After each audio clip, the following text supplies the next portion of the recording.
ඔය ආච්චිගේ සීනි හොඳටම වැඩි වෙලා. දවසට සීනි දාලා යා තේ කොප් 3-4ක් බොනවනේ. මේකට මොනවා හරි සොලියුෂන් එකක් නැතුව වඩා. ඕකට මන්ද විසඳුමක් තියෙනවා. පළවෙනි දේ තමයි තේ නොබීන් එක.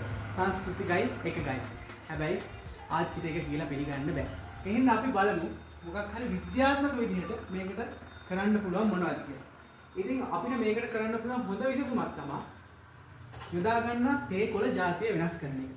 මොකද අපේ ශ්‍රී ලාංකිකයන් බොහෝ වෙලාවට නිවෙස් වලදී භාවිතා කරන්නේ BOPF එහෙමත් නැත්නම් DAS කියන ටී ග්‍රේඩ් එක.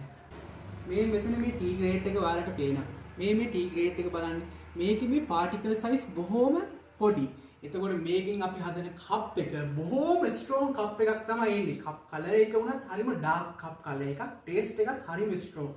ඉතින් අපි මේ ස්ට්‍රෝංනස් එක එහෙම නැත්නම් මේ බිටර්නස් එක අඩු කරගන්න අපි සීනි එහෙම නැත්නම් කිරි ටොපි වගේ දේවල් භාවිතා කරනවා. දැන් ඕගොල්ලෝ බලන්න මේ මෙතන තියෙන OPA කියන ග්‍රේඩ් එක. මෙතන මේ බලන්න මේ පාටිකල් සයිස් ගොඩක් ලොකුයි. එතකොට අපි මේකේ තේ එකක් හදපුවාම එන තේ එක හරිම ලයිට්. එතකොට මේකට අපිට සීනි දාන්න ඕනේ වෙන්නේ නැහැ. එතකොට තේකේ නියම රසය ලබා ගන්නත් පුළුවන්. තේකෙන් අපි බලාපොරොත්තු වෙන ප්‍රතිඵල ලබා ගන්නත් පුළුවන්. වක්‍රාකාරව අපේ ශරීරයේ සීනි මට්ටමත් අඩු වෙනවා. අපි OPA වලට පුරු වෙනවා.